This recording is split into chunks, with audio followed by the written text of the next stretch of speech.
A blind knight that uses echolocation, viewing the dark, treacherous world through sound. Trapped in a dungeon endangered by combatants, where hazards lurk around every corner. Make sound to have vision, or don't and be stealthy. Avoid impaling threats throughout the dungeon to escape. Engage with other prisoners. Rogue Knight I've been hearing about. Could you find the key and unlock my cell? Free them to fight back with more allies. Let's take this guy. The dungeon labyrinth has many paths and even more traps. Struggle through the darkness to find your freedom.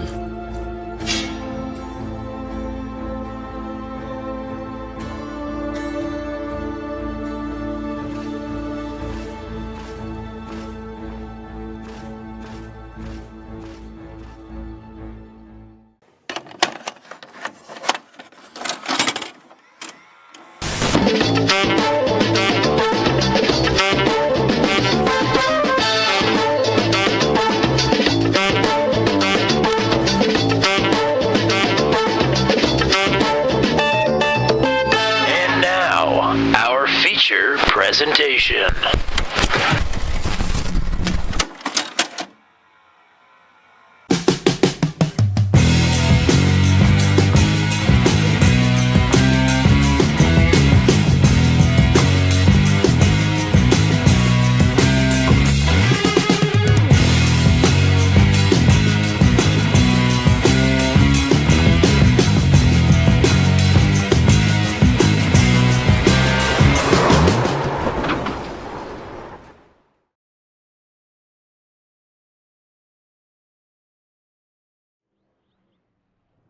Ho, ho, hold on to your butts, everybody. It is time for the Punisher Graphics Venom Truck Series Holiday Spectacular, round number 3 of the chase for the Nathan Reynolds Cup here at North Polesboro. That's still funny. And it's the new version of North Polesboro as well, the 2025 edition of the short track. Welcome in to the Venom Truck Series. Hope everybody's feeling extra festive here tonight, as we are the jolliest bunch of scumbags you'll ever spend a Tuesday night with. Tommy Cook and Matt Williamson, partner. Happy holidays. Boy, we have a lot to get to here tonight, not the least of which is a race that's about to happen. Yeah, there's a lot to get to, but there's also a lot on the line.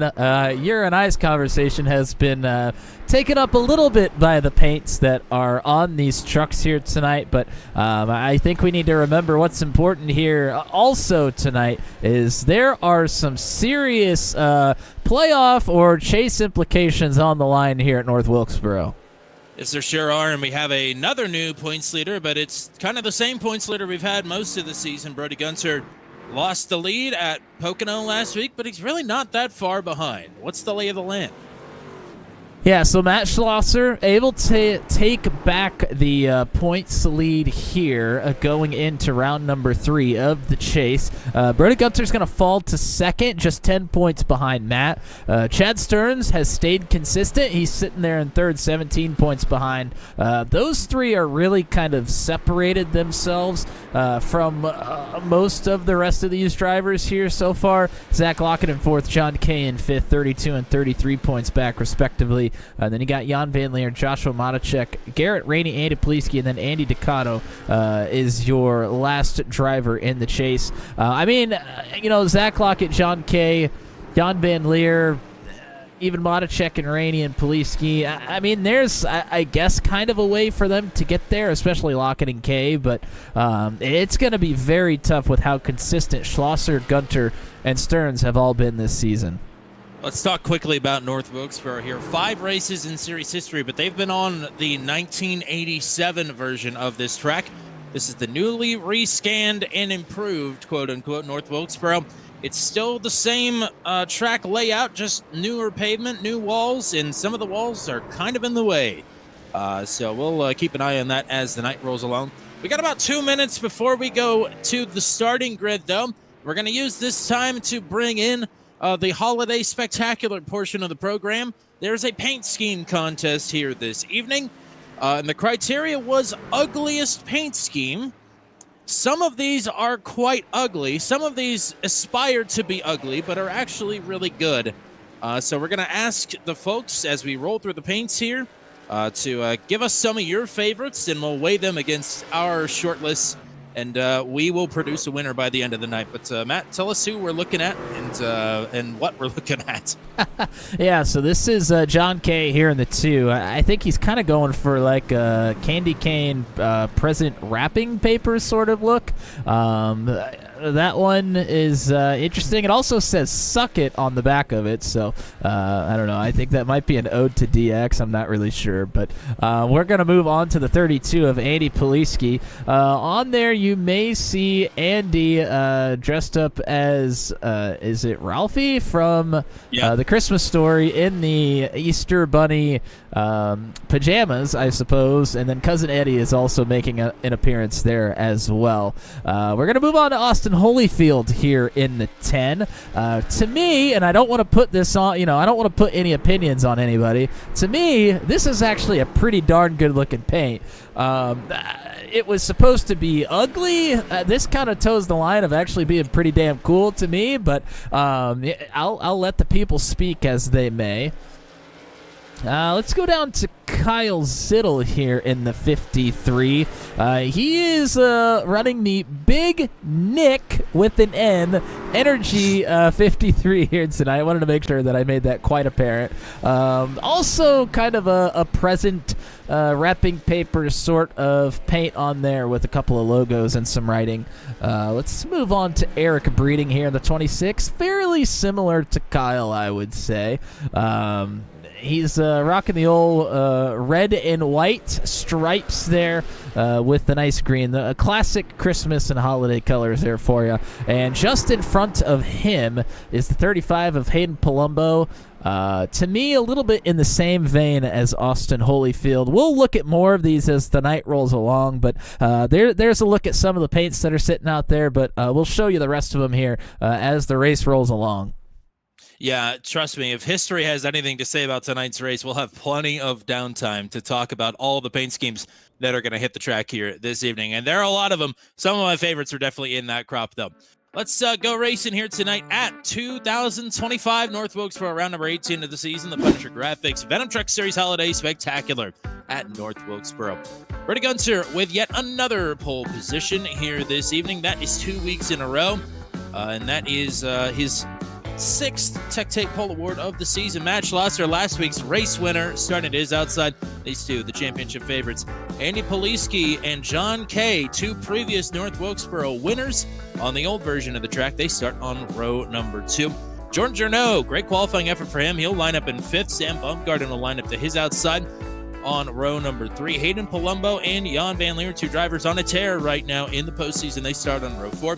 Austin Holyfield and Paul Ellison, your top 10 starters this evening. Steve Roman and Zach Lockett on row number 6. Lockett into the top 5 in the point standings. Chad Stearns is 17 points back of your championship 2. He starts in 13th. Lucas Carver to his outside in 14th. Joshua Rutherford and Brantley Gainey on row number 8. Cade Cannon, Kyle Zittel, Corey Rutherford, and Josh Freed, your top 20. Garrett Rainey and Joshua Matacek, chasers on row number 11. Gary Clark and RJ Starcevic back in the lineup here tonight. Starts in 24th. No qualifying times for Andy Ducato, Jack Watts, Cole Maxwell, Eric Grading, and Tyler Bergert, who's got 2 top 10s in a row coming into tonight. He'll start dead last in 28th. Now, Williamson, I think we're going to be under the lights here for the first time in North Wilkesboro because that's a thing we can do now. What are the weather conditions, though, as the sun continues to set? Yeah, the sun is going to go down throughout the race here tonight. Currently 80 degrees is the ambient temperature, 84 degrees is your track temperature, so should be pretty favorable for the drivers as we continue on throughout the night. As Tommy mentioned earlier, cautions can be quite apparent here. We are on the new version, so there's not quite as much room on the outsides of the racetrack because of that safer barrier that has been installed. So there's a little bit less room even to work with here than we have had in our races past here in the Venom Truck Series at North Poulsboro. So drivers are going to have to be careful to not get into each other. We're about to go green. Brady Gunter and Matt Schlosser, fire. We are underway for the Punisher Graphics Holiday Spectacular. Gunter, another winner here at North Wilkesboro, will take the early advantage. Down the back stretch, Schlosser in second. They jockey for third behind. Police on the inside of K. Lots of new looks to try and keep track of. We'll do our best to keep on top of it as the night rolls along. Lap number 1, it goes to Gunter. Brady Gunter has led laps in all but 2 races this season as there's drivers spinning behind. One of them is Jordan Journeau, and the caution is out. Journeau and I believe Sam Baumgarten tangled together. Other drivers coming to a stop. And that will put us under the first caution of an average of 13 cautions. Well, so we are not too far away from more yellow laundry. yeah, drivers just wanting to give us a chance to look at some more of these paint schemes here, I think, before we really get into the meat and potatoes of this thing. I'm not sure if this is supposed to be a ugly Christmas paint for Jordan Journeau, but it is red and green, so it appears that there was probably an attempt being made there, yeah. Also, a Miller Lite holiday paint for Cade Cannon here in the 88. Also painted by Jordan Journeau. And we looked at Eric Breeding a little bit earlier. Let's take a look at the 15 of Corey Rutherford. I think we all know at this point the talent of the Rutherford paints. And to me, it's on display again. I think this one actually looks pretty cool as well, similar to the Austin Holyfield paint we saw earlier. Let's look at Andy Ducato here in the 2. See if we can get a bit of a better shot here. This one is definitely getting into the ugly territory. Yes. And we'll take a look at Cole Maxwell here in the 69. Good stitching. You normally don't see stitch work on these panels on this truck. Of course, there's apparently a restocking fee of $250 if you decide to return your order. So you'll want to be careful there. Let's go to Joshua Motacek here in the 60. Of course, we've seen this a week ago, but still a nice touch to the paints here tonight. And looks like Joshua Rutherford is the next up that is running a holiday ugly paint scheme here tonight. But, of course, we got to take a look at the back of his truck, I think. He did mention that in the chat as well. Bah humbug. There are going to be a lot of Ebenezer Scrooges here this evening, I'm afraid. As Brady Gunter takes the outside and fires back underway. This might work out well for Andy Poliski. So he'll get to the top side to challenge Matt Schlosser for second. Schlosser having to dig hard down low.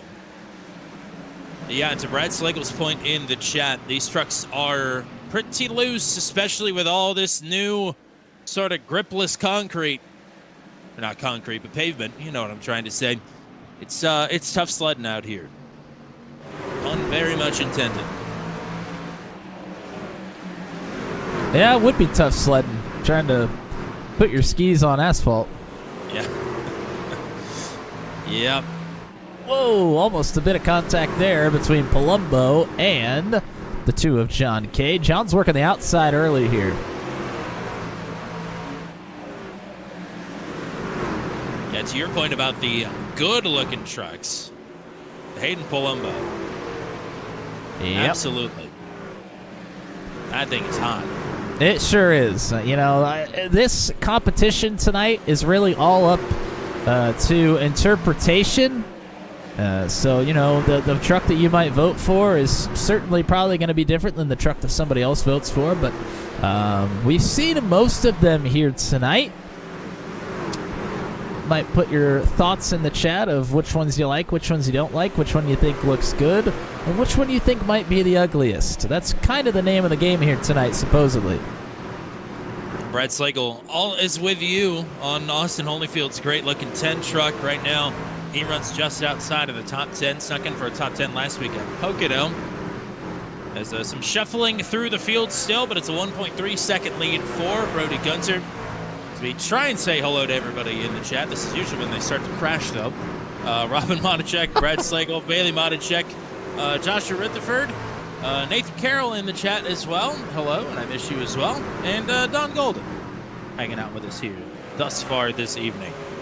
Got the 00 Steve Roman here on the screen right now. That's another, to me, this is the most Tommy Cook paint I've maybe ever seen somebody else paint. So if you were to quiz me on who painted it, I would have said it was Tommy Cook. So a good one there for the 00 Steve Roman.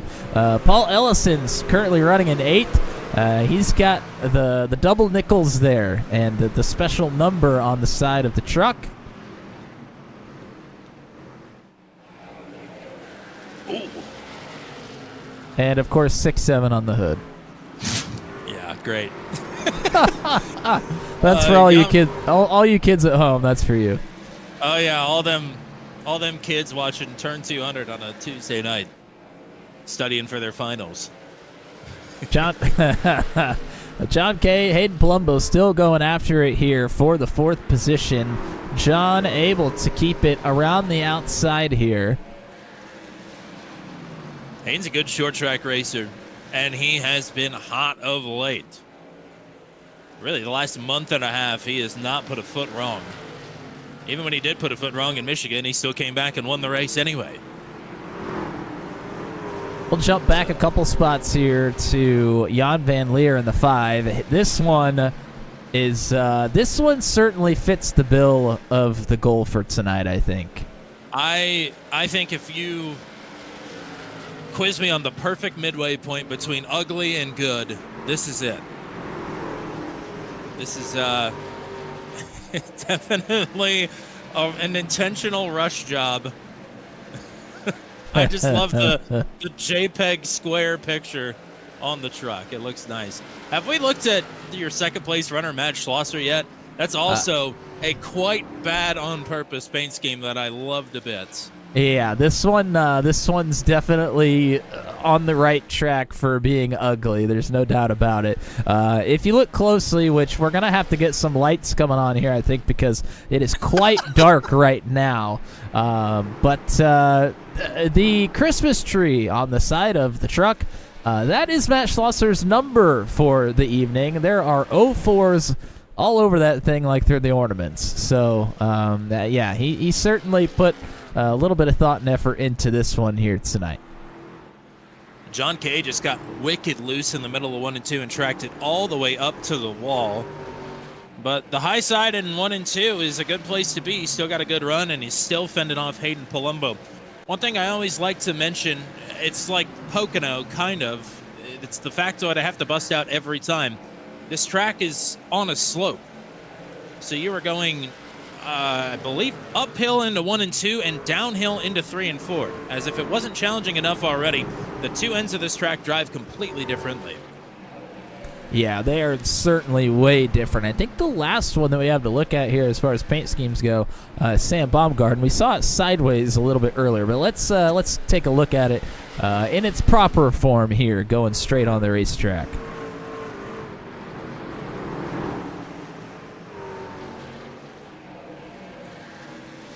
Oh, dear.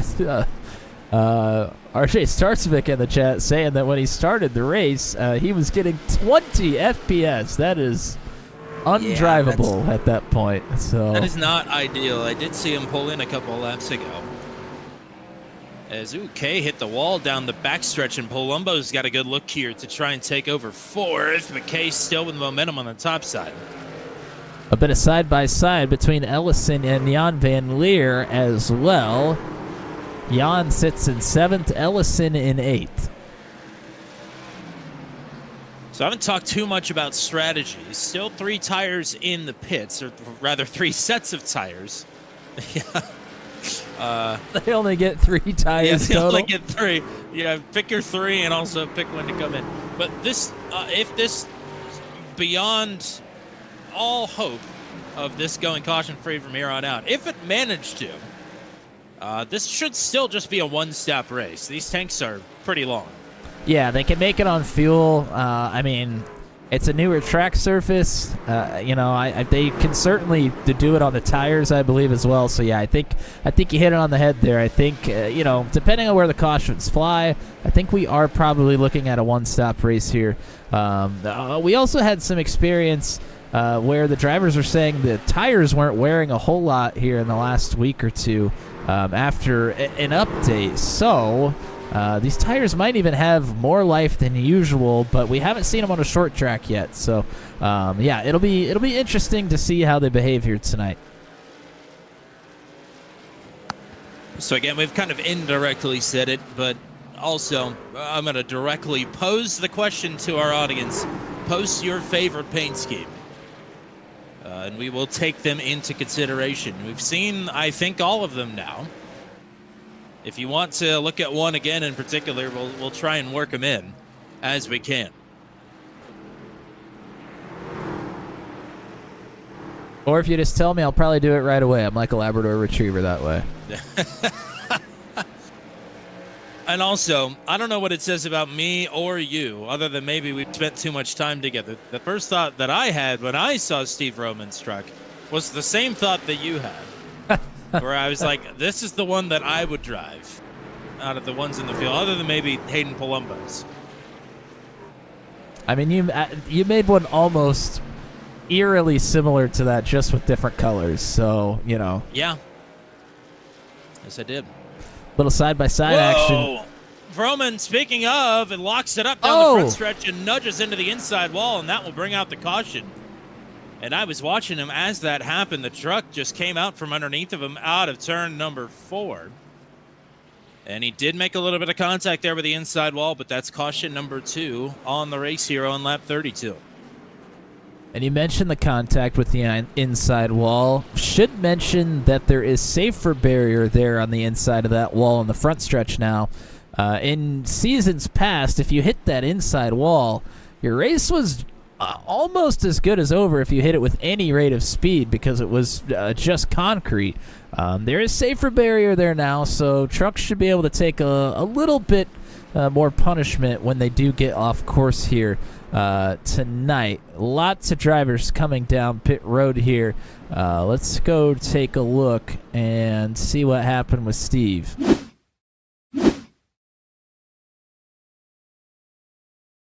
And I mean, even though it's new track scan, new asphalt, this incident here very similar to what we've always seen here at North Wilkesboro. I mean, drivers getting loose off of turn 4 has been, that's just been a thing basically forever. So, not necessarily any surprises here. You do see Jan kind of getting to the wall a little bit because he sees that Steve is getting loose down there on the bottom.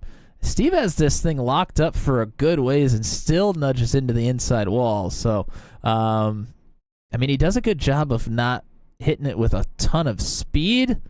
Be interesting to see what kind of optional he has. I don't know if maybe one of the drivers that listens would be able to ask, but I would be interested to know what's the damage like here now with a safer barrier there on the bottom of the racetrack.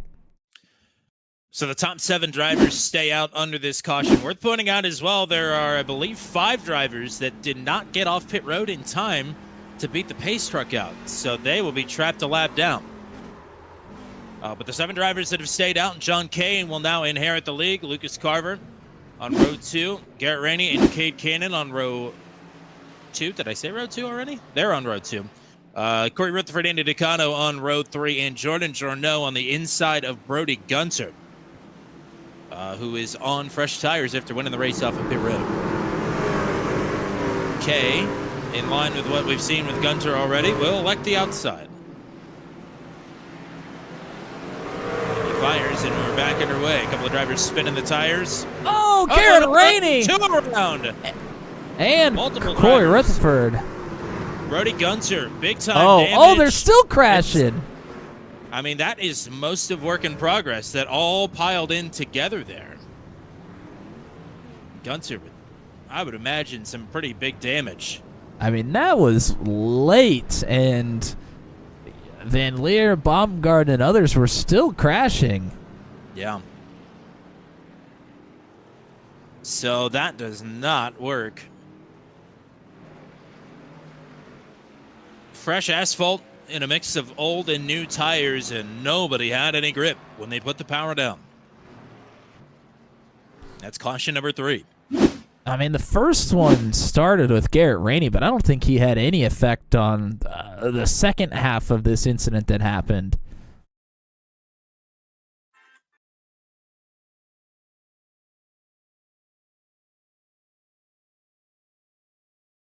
So let's look at the 13 here.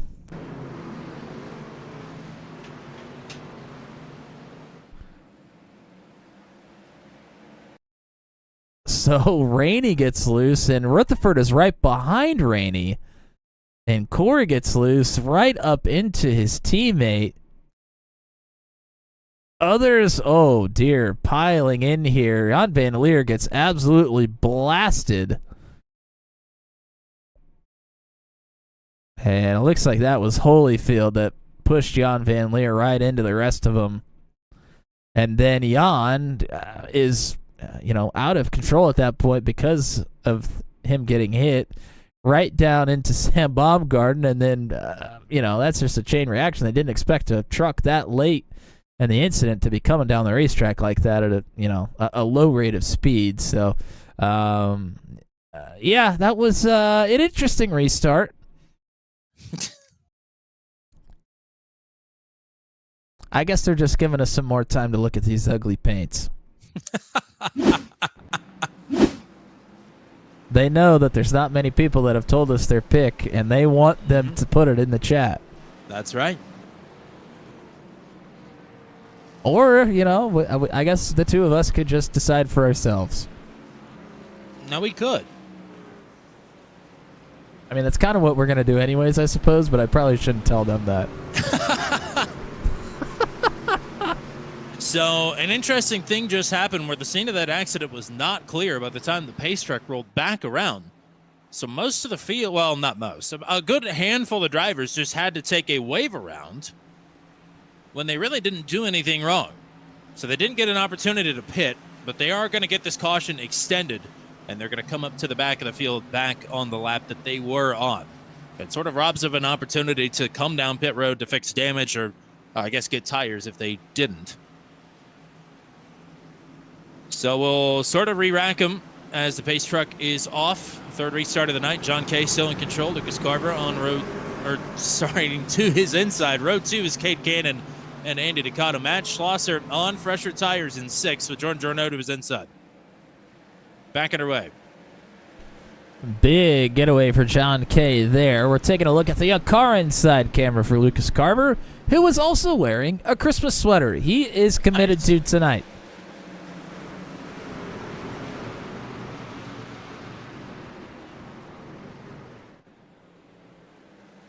Oh, 3 wide and banging Oh, doors. no! Palumbo getting tangled together there. And that is Jorno hard into the wall. Yikes. And unfortunately for him, there is not a safer barrier on that portion of the inside wall. Yeah, Palumbo was stuck in the middle and sort of slapped doors there with the 84, and they get hooked together. I couldn't see who was on the outside of him, but we'll take a better look at it here. This is the danger of short track racing.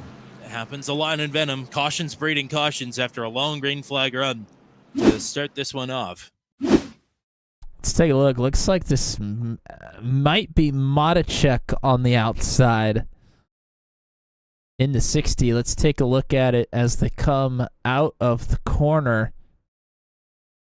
And looks like Jorno and Palumbo kind of get hooked together there. Matichek's pretty far up the track. I'm sure got the 3 wide call. Wanted to make sure that didn't get shoved into the wall or anything here. But it looks like Jorno making contact with Palumbo even before they really get to the exit of the corner. So I don't think Palumbo ever really had the opportunity to get a straight exit off the corner. They were already tangled together there. And I guess Jorno did hit safer barrier there on the bottom, but he's going to back into it where it's just concrete. And it was at a fairly high rate of speed as well. The front of that truck is going to be punched in pretty good.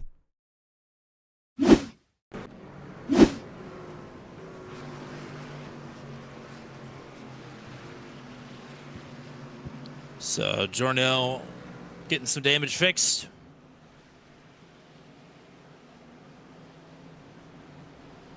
Should say it was a sort of contentious race at Pocono last week, but there were no penalties at the Triangle track. So savor that, because I think some drivers will be entering the holiday season with a little less holiday cheer.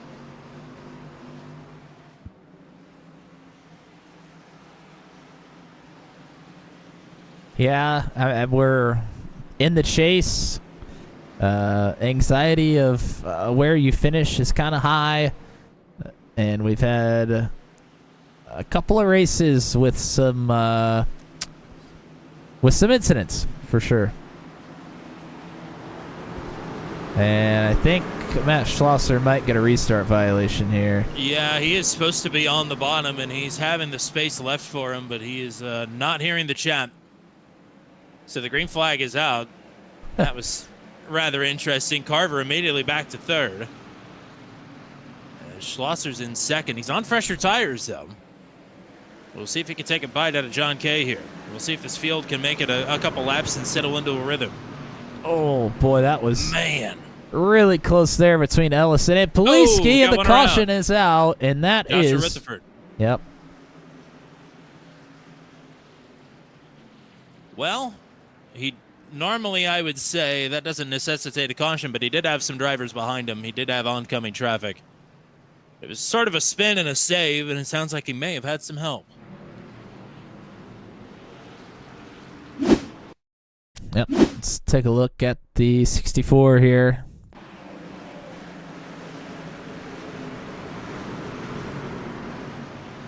Yeah, definitely some help. Gary Clark just carrying a little bit of speed, a little bit of more speed, I should say, into the corner. I mean, didn't necessarily go way up the racetrack, but certainly other drivers were being a little bit more cautious just because they were so packed up there in turn number 3.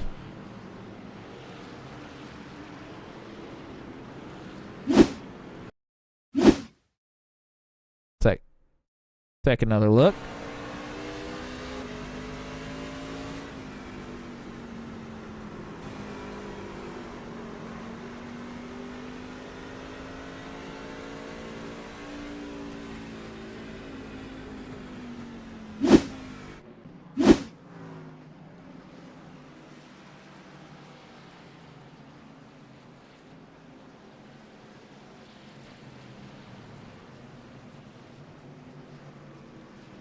All right, so that will be the 5th caution of the evening.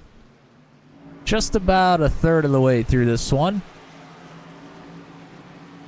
Certainly not on record pace, but you know, we were rolling really well there for a while, and we have stopped. That's the thing, though. You have to wait 2, 3, 4, maybe even 5 laps to get things spread out just a little bit, and then you're on for a good run. For the good news for a lot of these drivers is they shouldn't have to come down pit road again. The bad news is there are a handful of drivers that have still not come down pit road. John Kay, Lucas Carver, Andy Ducato, Cade Cannon have yet to make a trip down pit lane. But this strategy has worked once for John, and it has bit him once at North Wilkesboro. The long game. We'll see if it's going to work out for him here. He fires in the restart zone. Good start for the 2. Schlosser on fresher rubber there in second. They're side by side for third behind.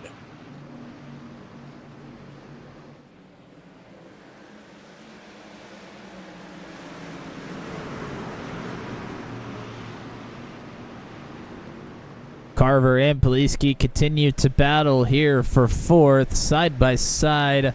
Quite a ways back here Further back, Monacek and Freed battling hard. Here comes Palumbo trying to take it up the inside. Oh, Whoa. contact between Cannon and Freed. Freed with good reaction time. Oh, his Whoa. Lockett makes contact with Poliski. Poliski saves it. I don't know how. Here we go for the lead. Contact Schlosser to the between inside.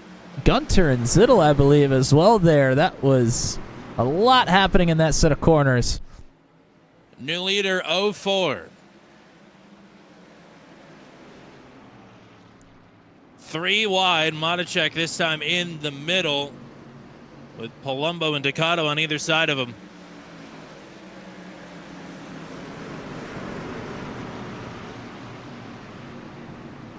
No camera. Still 3 wide. No camera again tonight for Monacek, trying to keep his focus on the racetrack, but this is not doing him too many favors being 3 wide here. Monacek with a solid week. Oh, they're last 3 week. wide Pocono. behind him as well. 3 wide, 2 deep in North Wilkesboro, just how you want him. That's Zittel, Freed, and Cannon. Cannon's going the wrong direction. Now he's on the outside of 3 wide with Gunter and I believe Sam Baumgarten. As Monacek will roll out of the middle. And try and move through with Carver on the top side of now Palumbo. Oh, Monacek feels like he's a little bit quicker than Carver, but can't really go anywhere with it as Palumbo is really railing the bottom here. Yeah, he is boxed out right now. Carver going the wrong direction, Palumbo going the right direction. They're plugging the hole. And there goes Carver. Carver still has yet to come down pit road, by the way. As is John Kay, and Kay is under fire now from Andy Poliski. These two had a great battle for the win here in season 6. Caution. The caution is out, and it's Baumgarten, Cannon piling in. Oh, Brantley boy. Gainey gets a piece. Tyler Bergert, Cole Maxwell, others. Not good when you have to say etc. when running down the trucks involved in the crash, but a lot of drivers got a little piece of that one, and Cannon got a lot of it. Yeah, it's like in Discord when there's 8 people typing at the same time and it says multiple people or multiple users are typing. It's never a good sign usually. Something tells me the complaints and protest channel is going to look like that at the end of this evening. Austin Holyfield just entered pit road while it was closed, so that is going to be a penalty for him, and that could derail his evening. Yeah. So we'll take a look at this.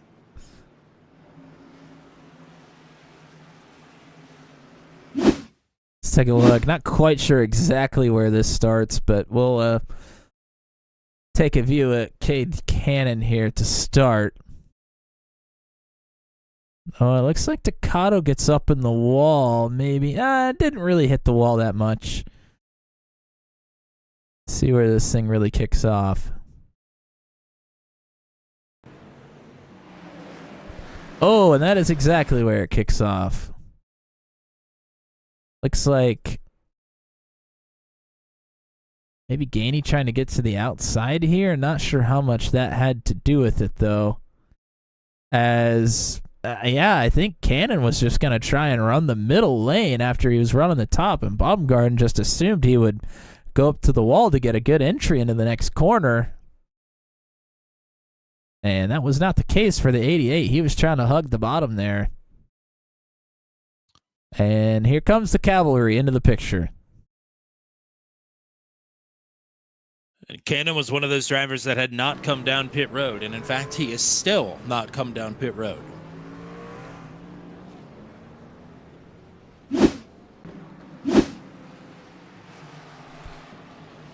So this will complete the 6th caution period of our evening when we go back green.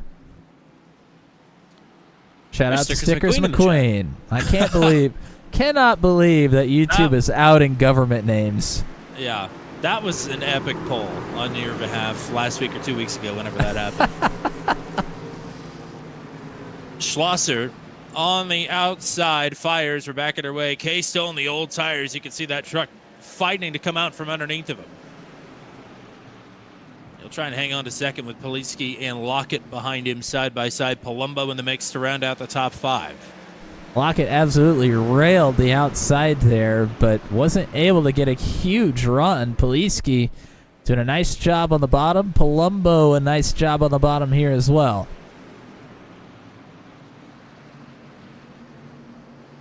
Oh, Poliski hit the flat there for a moment, and it sort of opens the door for Palumbo, but not quite able to fill the hole.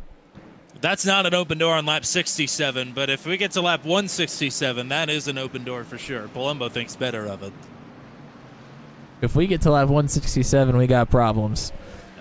We might have problems, brother. I hate to tell you. Inside of 100 to go.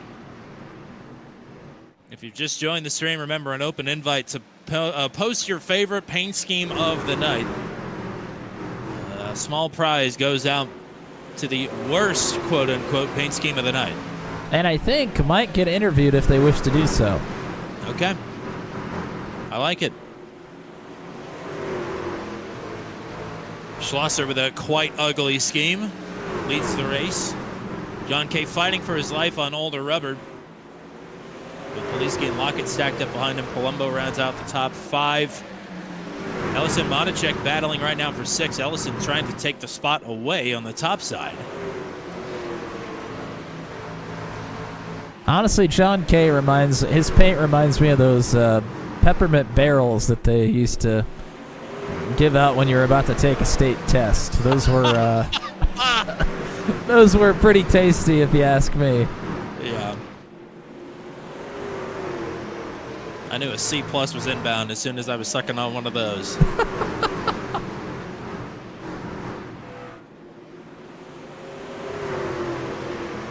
Not sure what the science behind that was, but they said it worked, so what the hey. I think it opens your airways more, gives you more oxygen. Fortunately for them, I don't have more than 3 brain cells. Poliski finally able to take second away. And now he's staring down a 2.1 second lead up to Schlosser. Biggest lead of the night. John K. is really up on the wall here around this racetrack. I mean, you can see the old track surface there in between that darker surface and the safer barrier. There's still a little bit of that left. He is almost running his right side tires on that old surface. Corey Rutherford down pit road under green. Yeah, he is working the wall and working the wheel right now. For sure, he's got to be up on it. Monacek going to try and follow him around the outside. That is Lockett fighting on the inside there in a 93.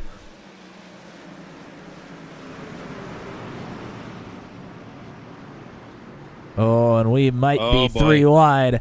Oh, that was tight. Yeah, Monacek trying to keep it tidy. Lockett rolls out of it as K is nearly up into the wall. And Lockett with a tight slider up in front of Paul Ellison to try and hang on to that spot. As Monacek continues to go to work down low, and he has the spot. So move Monacek up to 4th.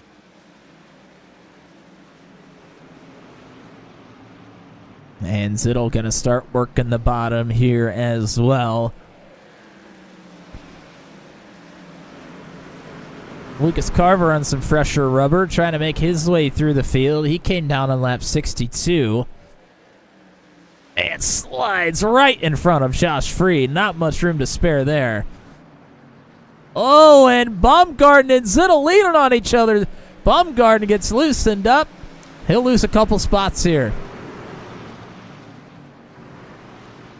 It's been a night already for Baumgarten. Caught in our big one, quote unquote.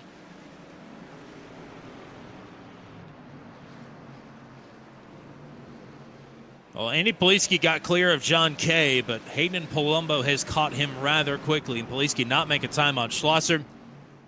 35 will be looking to make the move here to second.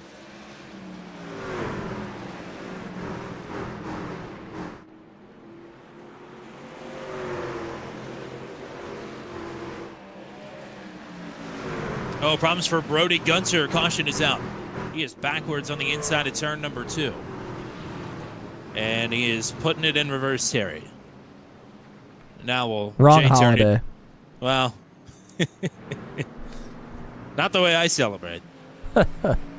That's true. Pekin does a Christmas fireworks, so you know what the hey. Well, it sounds like Gunter and maybe Josh Freed got tangled together there. We'll have to see if anybody else was in the area. Gunter's truck looks okay, though.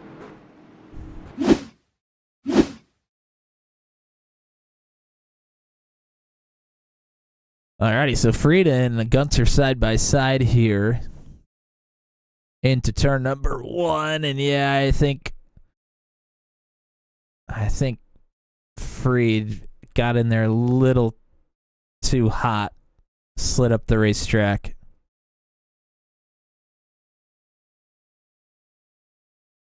And Gunter goes for a bit of a ride.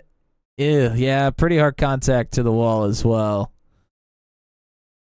Honestly, visually, it doesn't look that bad. Surprisingly, to be honest. Let's take one more look here.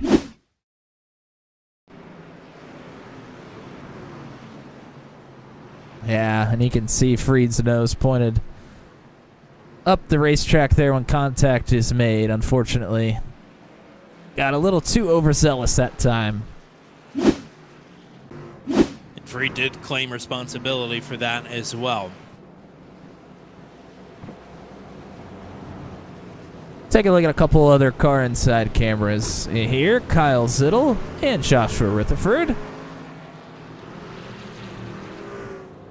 Brody Gunter was running one earlier as well, but he tends to have some intermittent internet issues, so I'm wondering if maybe his either cut out or he was afraid that it was hurting his performance and shut it off. Either way, appreciate him running a camera here for a little bit tonight. Unfortunately, didn't get it up on the screen. Worth pointing out as well, their teammate Sam Baumgarten just lagged. He didn't lag out of the race. His iRacing just fully crashed on him. Oh, that's promising for everybody here. Yes, so he's coming back, but he's not here right now. Oh! Schlosser fires, Poliski does not, and here comes Matacek to try and take second away. Yeah, Poliski looked like he spun the tires after Schlosser got a good start.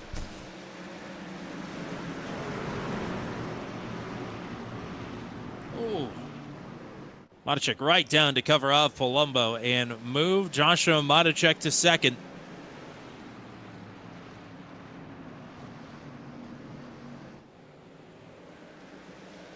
The brain trust of the Dirt 200 Special, Schlosser and Matacek run 1-2. And I'm in the blimp cam. Sorry, it's Santa's sleigh for the evening.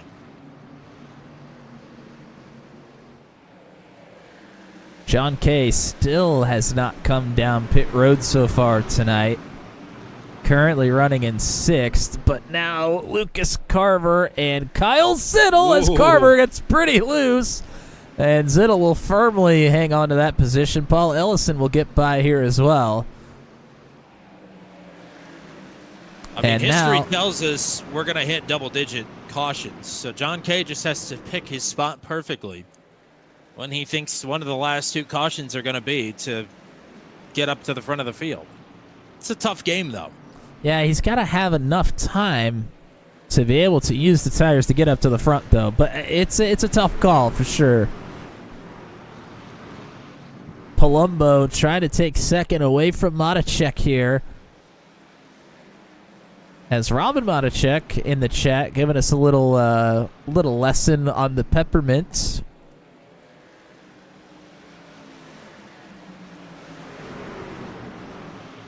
We, if I remember correctly, were not allowed to chew gum. We could have peppermints, though.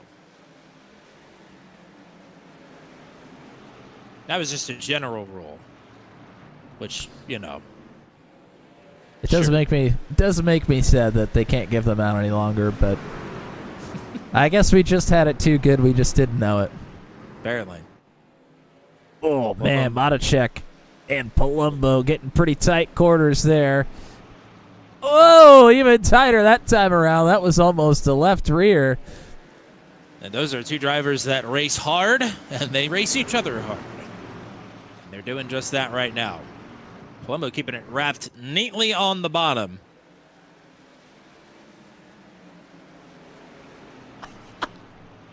Oh, boy.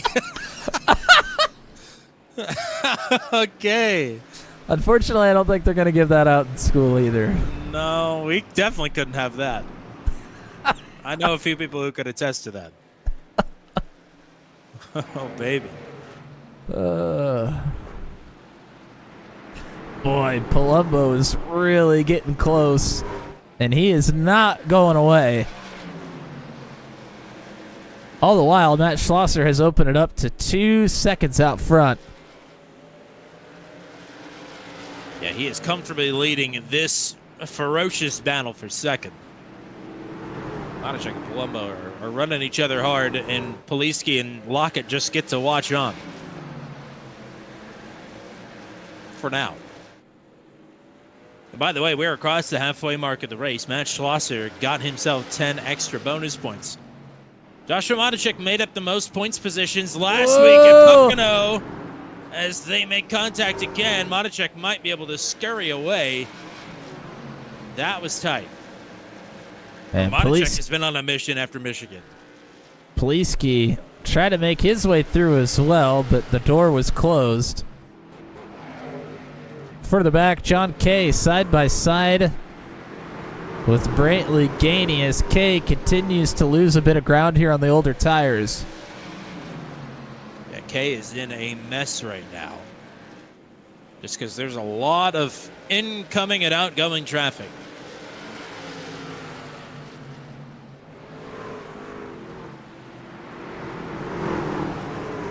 And Palumbo has caught Monachek once again. And it looks like he might make this pass with no hassle this time. They worked each other over for 15 laps. Palumbo just lays back once. It plows right on through.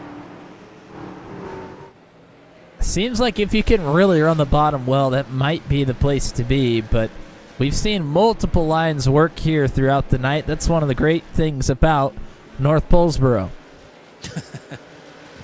I'm glad we caught on to that before the race. That's some good work.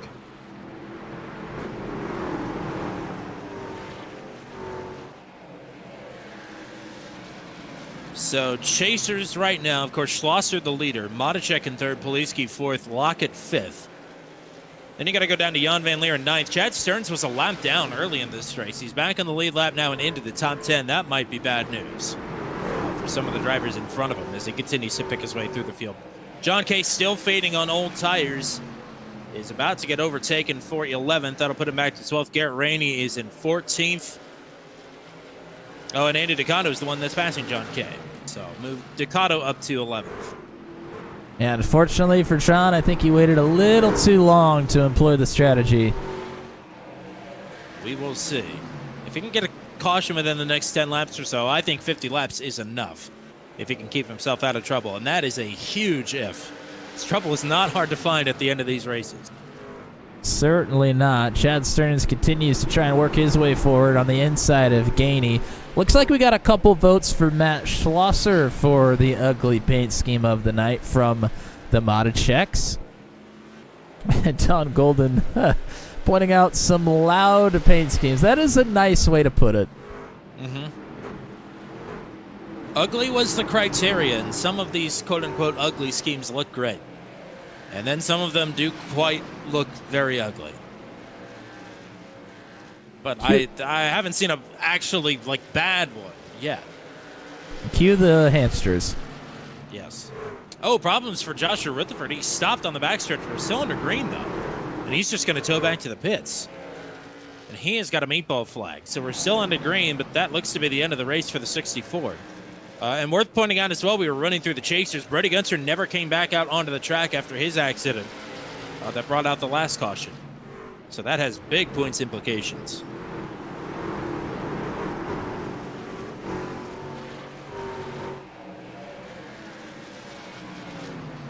To Brad Slagle's point, Matt Schlosser out to a 3-second lead now. as his teammate Chad Stearns is making up positions in bunches at the moment. He's made a few passes in the last 20 laps. Yeah, Stearns in traffic, battling for position, is the second fastest driver on track right now. He is just absolutely rolling through the field right now. The only faster driver is Matt Schlosser. Surprise, surprise.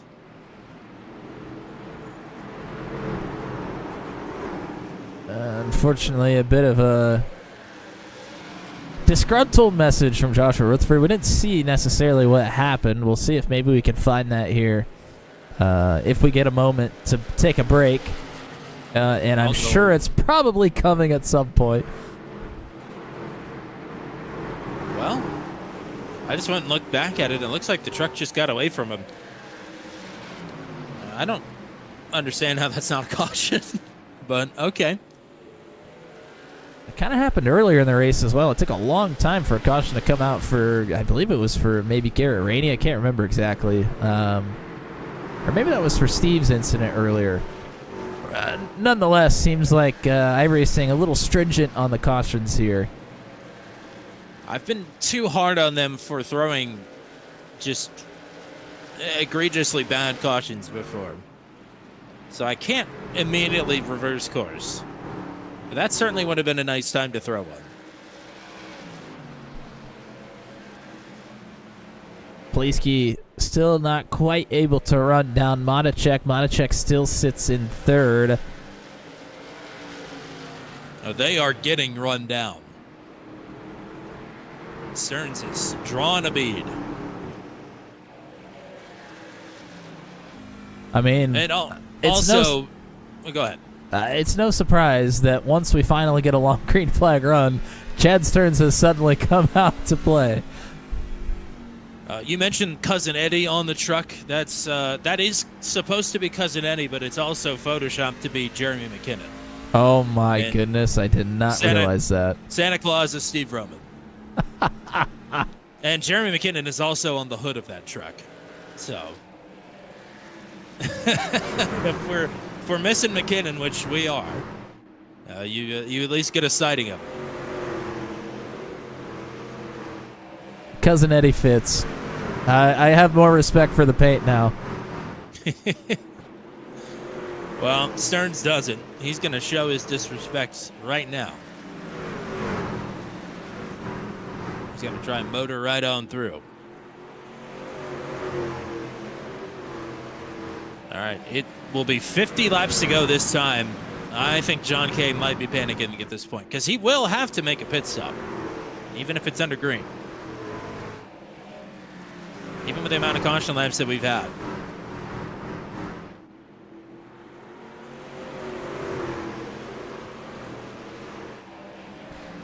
So Stearns got even with Poliski pretty easily, but has struggled to actually complete the pass. But Poliski pretty far up the racetrack that time around. That will do it.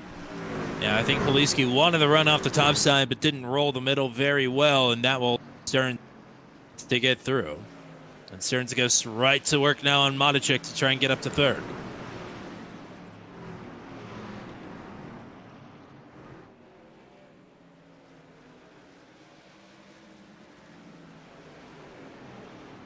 Oh, Stearns walks it up the track. Thought there was going to be some contact there.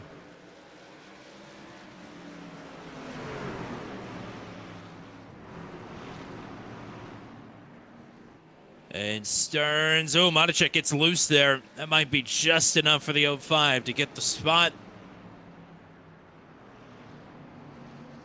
And is now clear. Nice.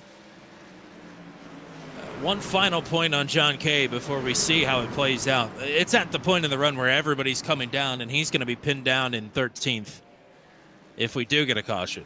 So it might truly be all for naught here. Yeah, I mean, everybody will be able to come down and get tires, so it's not really going to be much of an advantage. And to your point, we'll be mired in traffic at that point. Now, Stearns might roll the dice a little bit. He was in on our most recent caution to get tires. So he has used presumably 2 sets. Although he did come in and under our second caution of the night. He may not have taken a set of tires at that point. Even if he did, he's still going to have a set left. Yes, he will.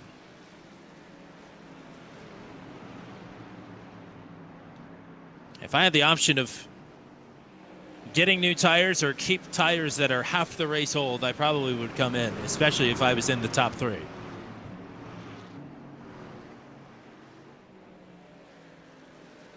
So Stearns quickly pulling away from Joshua Matichek, and he'll try and catch up to Hayden Palumbo as Palumbo and Schlosser rolling in and out of lap traffic here. I do think if you're somebody like Jan Van Leer, Jan is in 11th, came down on lap 81.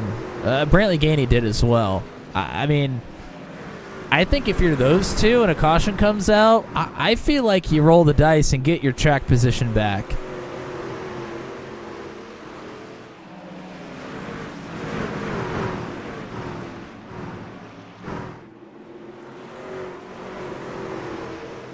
Any ideas on bad luck? I don't know.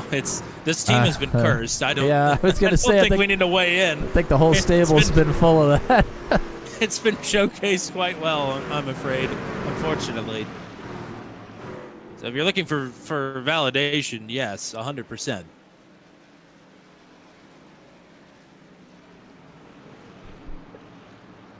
Ever since Corey came to Bristol, it's all been downhill. Well, so it's your fault, is what you're saying. Yeah, it's my fault. I'll run that up the flagpole, see what we get. I'll gladly take responsibility. So inside of 40 laps to go, Schlosser with a comfortable 6-second lead.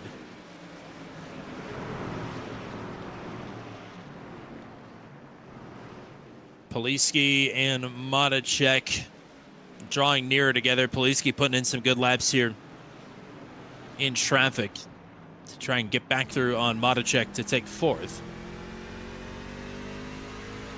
Here's Paul Ellison trying to get around Zach Lockett on the bottom. Paul doing a nice job of rolling the inside nicely. Getting out of the throttle, not getting too antsy with it. And Lockett getting loose there opens the door for Gainey to try and get underneath.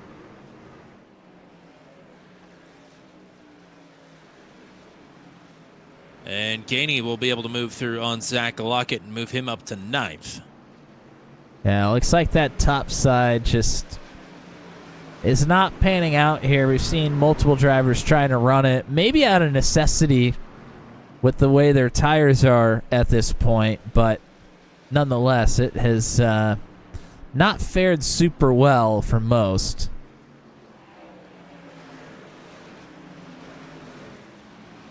Andy Decano on a good stint right now, tracking down his fellow Wisconsinite. When we first saw Decano after the restart, he was outside of the top 10. He's worked his way all the way up to 7th, and he'll try and take over 6th from KZ53.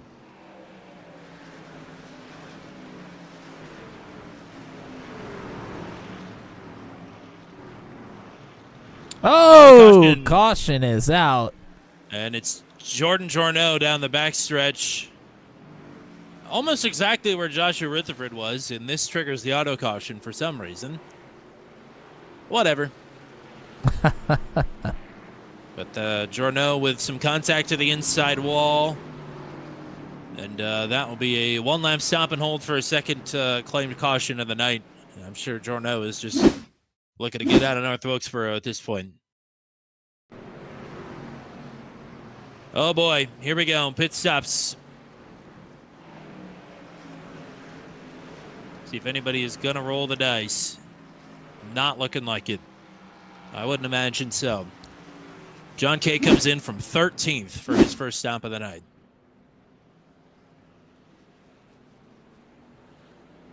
I really thought there was a chance for a couple of the ICR drivers to take a shot at it. but they have elected to come down.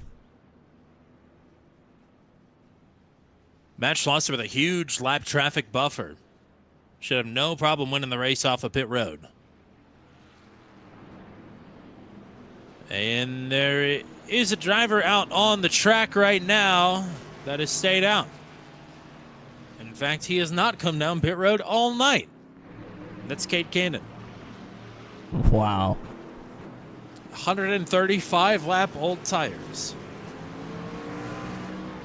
And he's even been involved in at least 2 accidents tonight. I would like to heed caution to the field. Be careful on this restart. Nah, it's just North Pole racing. Huh. Yeah, that's certainly something. Now, there is a chance that he just got the lucky dog. I'm not sure, Yeah, though. Schlosser did just pass him. Yeah, Schlosser's gone by. I feel like Cannon maybe headed backwards here. Yep.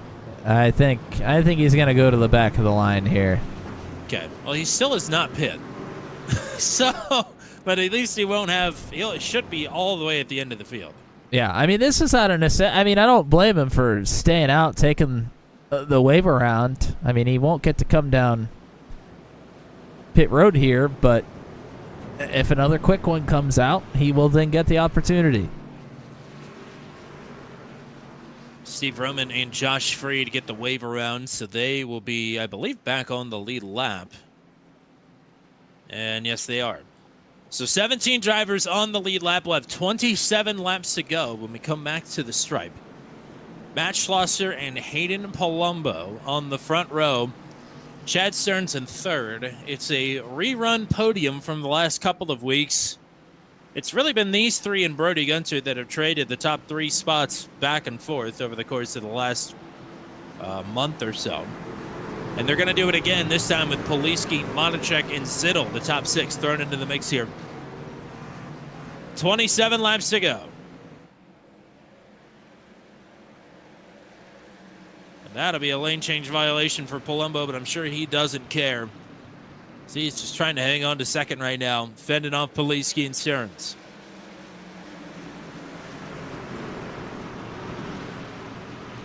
Some jockeying for position further back. Ellison gets underneath of Ducato for a moment, but not able to capitalize.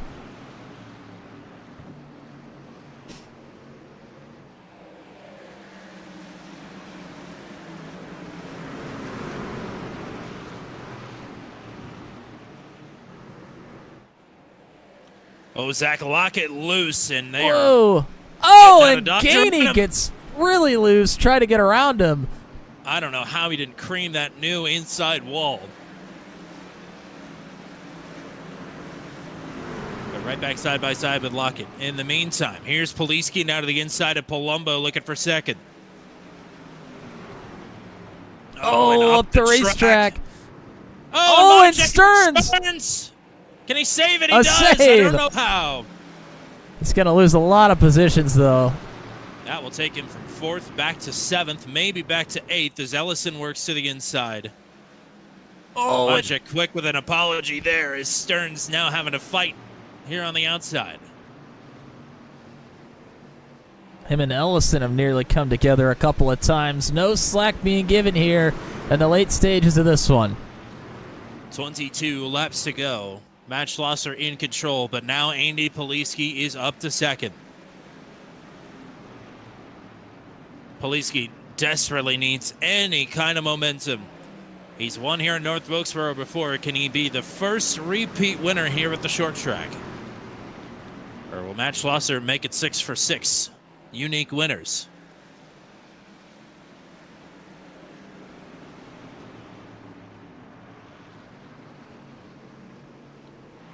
Poliski's got to catch Schlosser first, and right now the 04 is running great lap times into the mid-19.4s. That time in 1958, Poliski still slower and still having to deal with Hayden Palumbo.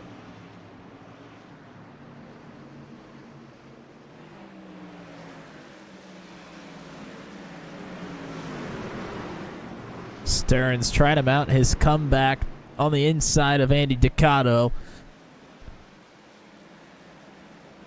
This is to get back into 6th as Poliski and Palumbo still side by side.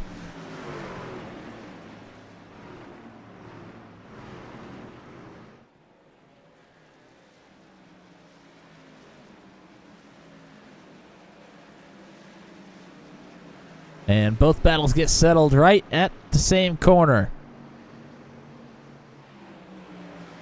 Stearns to 6th, Palumbo into 2nd. 17 laps for Palumbo to try and track down Matt Schlosser. 1.7 seconds already. The 04 is rolling.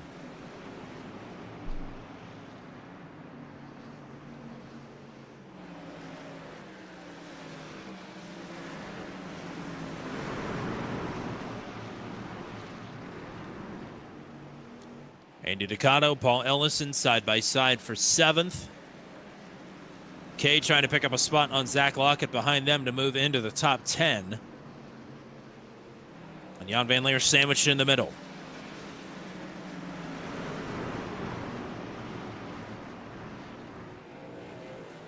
Oh, and Kay slides up in front of Lockett. Whoa. That was tight. Whoa! Rainey took a swipe there at the 93. I don't think he meant to. A good wheel in there for Lockett to hang on.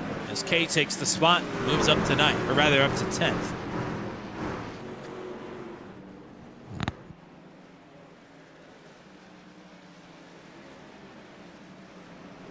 Oh! Man. Looked like Ducato, a little bit of contact there with Ellison, and oh! Whoa! Saves it. Yeah, on the gas a little too early, but able to make the save. Will cost him 3 spots, including the one to Ellison. Here's Kay now to the inside of JVL, trying to take 8th.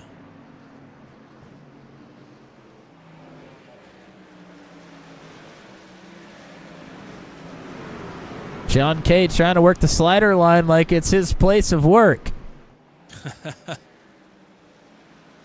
That would be Eldora for those that aren't aware. It's a little slippy out here. Could be a rubber down Eldora.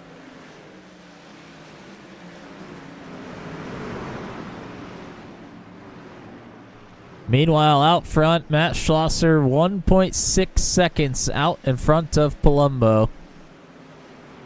Palumbo was gaining on Schlosser there for a minute, but as soon as Palumbo passed through the traffic that Schlosser was through, that gap restabilized. So nothing gained, nothing lost, unfortunately for Palumbo with 10 to go. Still has a lot of work to do. And Schlosser's yet to put a foot wrong.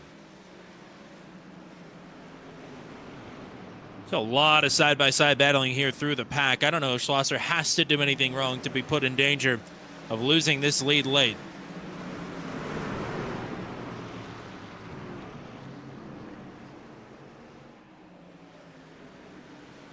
Exhaustion is high, patience is thin, and Christmas break looms ahead. These drivers are gonna go hard.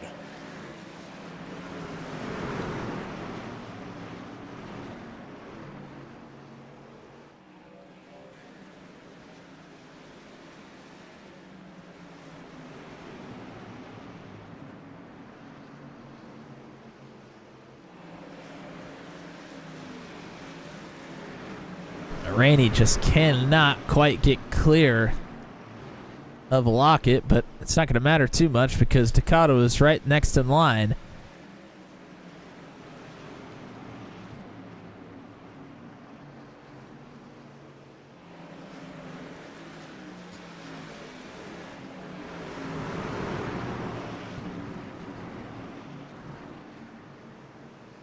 Whoa, we just had 4 wide with the lapper Josh Freed. And Carver was way out of shape. So was Brantley Gainey, and that was the result of Freed going backwards on the top side. We go from 4 wide to single file very quickly. Battle for the top 5. This is Stearns trying to take it away from Kyle Siddle. Stearns still trying to recover from the earlier incident with the big save.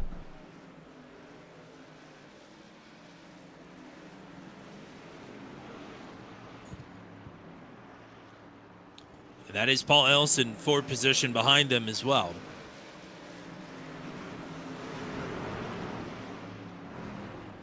Schlosser free and clear of traffic with 3 to go. 1.9 seconds to play with. Back to Palumbo. Poliski and Monachek battling for third. Zittel, Stearns, and Ellison battling for fifth. Monachek with big drive here. Yeah, he rolled the corner nicely there. These two are both catching Hayden Palumbo, even as they battle. Schlosser just wants to see the white flag. And he's got it. 1 lap to go.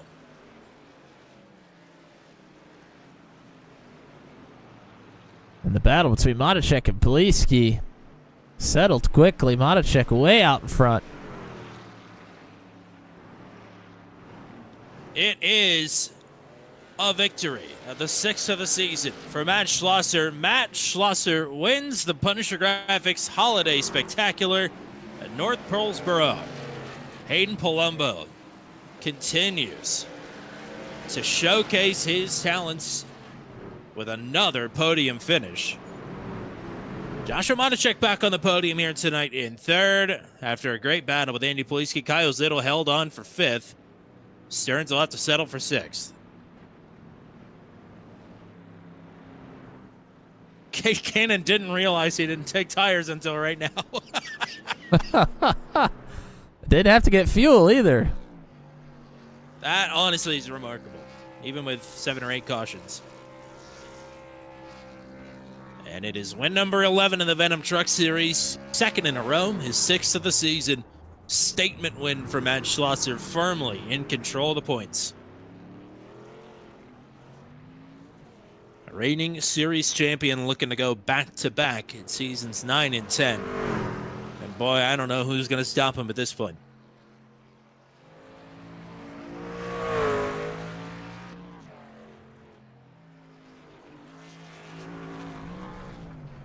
A little trip through the grass there for the 04.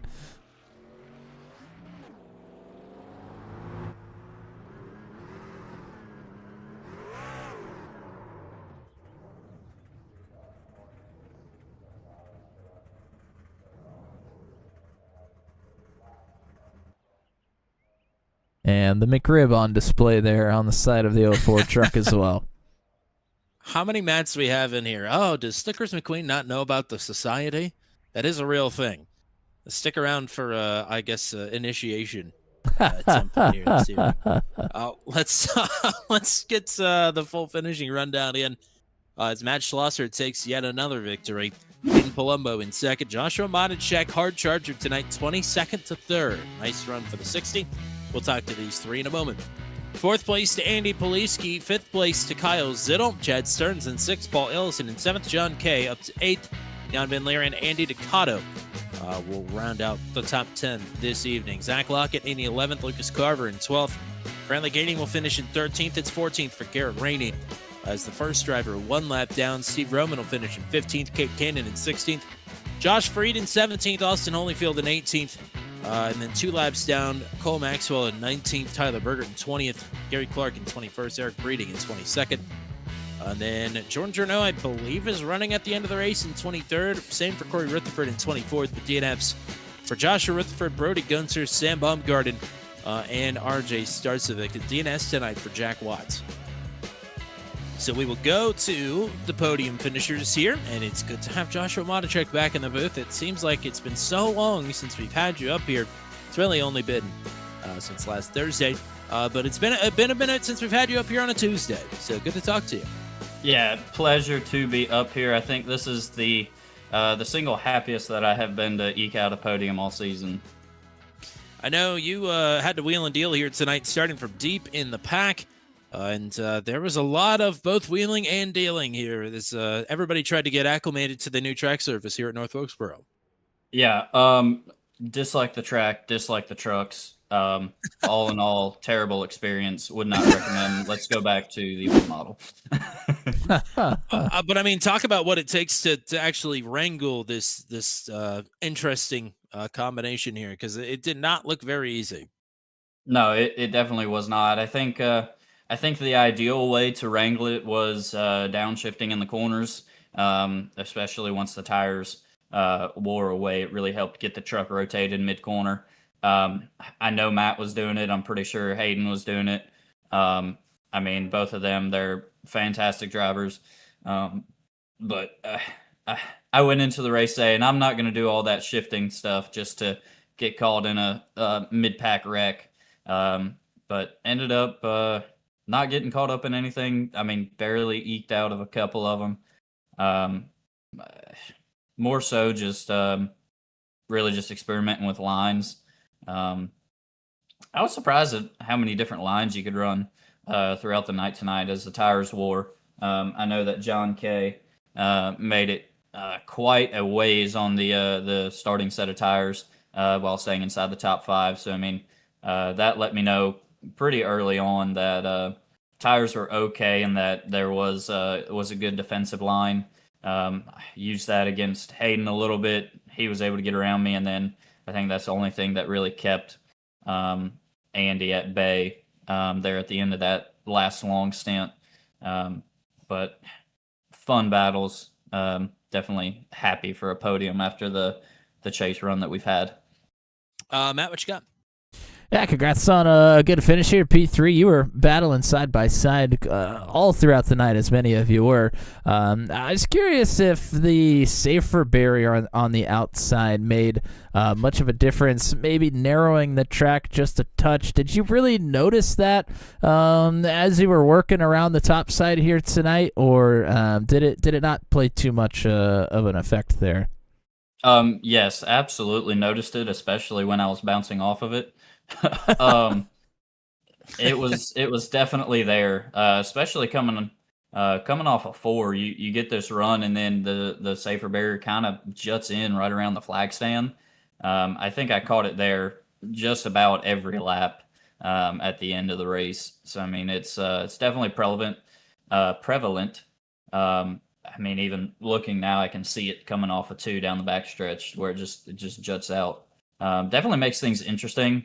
I know I got tagged. I think we were 3 wide at one point. And it was like watching pinballs come off. The car on the wall came off and then hit the car inside of him. And then that car came and hit me, and we was all bouncing off of one another. But I mean, as they say, that's just short track racing. Certainly so. Good to get to talk to you here tonight. Congrats on a podium. Let's get some shout outs in.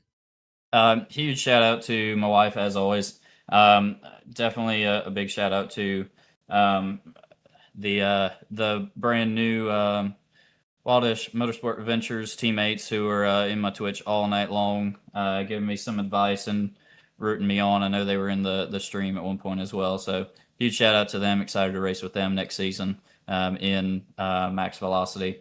Shout out to my parents, as always. I know they're always watching. Shout out to y'all, as always. 2 races left, broadcasting Venom. I know it's sad leaving Max V, but yeah, appreciate y'all. Alrighty, partner. Thanks as always for the time. Good racing. We'll enjoy Christmas as well. We'll hopefully talk to you in a couple weeks. Yeah, Merry Christmas, guys. All right, let's talk to Hayden Palumbo. It's TBD if he's going to have a Merry Christmas, but he's certainly been having a Merry Chase thus far. 3 for 3 on the podiums. Good stuff here tonight once again. Oh, yeah. Just a boring old race at North Wilkesboro. Sorry, the dog's barking. That's all right. The dog's barking on the track as well. It was interesting watching you work throughout the night. It seemed like there were a couple of points where you let drivers go, and then, a lap 2, 3 laps later, all of a sudden you are back and can make authoritative passes. I mean, talk about, I guess, playing the patience game here tonight on the longer green flag runs that we had. Yeah, it's just the way I feel like I race short tracks. It's like I honestly, I feel like I don't try super hard. like if you just kind of go out there and ride around and just try to run, super consistent lap times, like they'll just come right back to you. You don't have to try to go crazy fast. You just take it easy, drive your normal line, race your race, and then the passing will start happening. So I don't know. It was kind of frustrating, like, to be honest. I mean, there was times where I felt like I was, getting held up and could have gone faster, and the leaders were driving away. But it is what it is. Matt, what you got? Yeah, congrats on another podium here tonight. I'm going to have to be that guy here. I mean, I know the chase has gone well for you. You have to be pretty excited about your finishes, but, I mean, is there any part of you that's just really, really disappointed that you're not in the chase at this point? I mean, yes and no. Like, I mean, yeah, it would be fun to be, I guess, I don't know, probably P2, P3, somewhere up there. But, I mean, doing the football and stuff, I mean, it was fun. It was worth it. So, I mean, I can't really complain too much about it. Like I said, it's just fun to go out there and be the first one out and try to steal as many as I can. I really want to have some kind of a wiki when turn 200 is over, and just have a list of random things and people that have been referenced on the channel. And I'm glad we finally got an excuse to bring up Yukon Cornelius. So thank you for that. And that is a great looking truck. Yeah, it's funny because my mom, like, I always wear like a Carhartt beanie when it gets cold outside, and I've had a beard since birth, so I my mom has always said that she thinks I look like Yukon Cornelius because I've kind of got the red beard going, and I don't know, she just thinks I look like him. So I was like, it'd be funny to put Yukon Cornelius on the truck. Well, that's an absolute banger. I think it's got a real shot to win the end of year paint scheme tournament. It certainly got my vote. So let's get some shout outs in once again for you. Well, shout out the car owner, Paul Mike Hughes. He's definitely got a hot rod. Then shout out you guys. Y'all did a great job the past couple of weeks calling the races, and hopefully this one will be exciting to watch. Shout out Mom and Dad. Well, I don't know if they are watching. They're on a flight right now. They've been in California at Disneyland the past couple of days. But if they are watching, cool. You're probably about to go over my house. That'll be awesome. I'll try to go look at you. And then I guess the fan club is watching too. I'm not sure if they are, but hope they are. We're putting it up in the front, so it'll be fun to watch. And then shout out Insert Coin guys. We got it rolling right now. And then who else am I missing? Oh, shout out Eric Breeding for the paint job. That thing looks clean. I know it's supposed to be ugly, but I'm not one to drive an ugly truck, so. Yeah. It looks great. It looks even better up on the podium once again. So congrats to you. Merry Christmas, and we'll hopefully talk to you again in a couple weeks. You better plan on it. Merry Christmas. Better plan on it. By the way, check your DMs, Mr. Matt Williamson, and we'll game plan on air for a path forward here. All right. That'll be after we check in with our race winner for the second week in a row, Matt Schlosser, on the top step here this evening. Partner, welcome back. Congratulations. Good wheeling and dealing here tonight. Hey, thank you. Glad to be back. Well, we got a lot of talk of the drivers that were in the thick of it all night. You didn't really have all that much battling here this evening. You had a lot of good restarting. You did have to work through drivers with older tires there after the second or third caution of the night, though.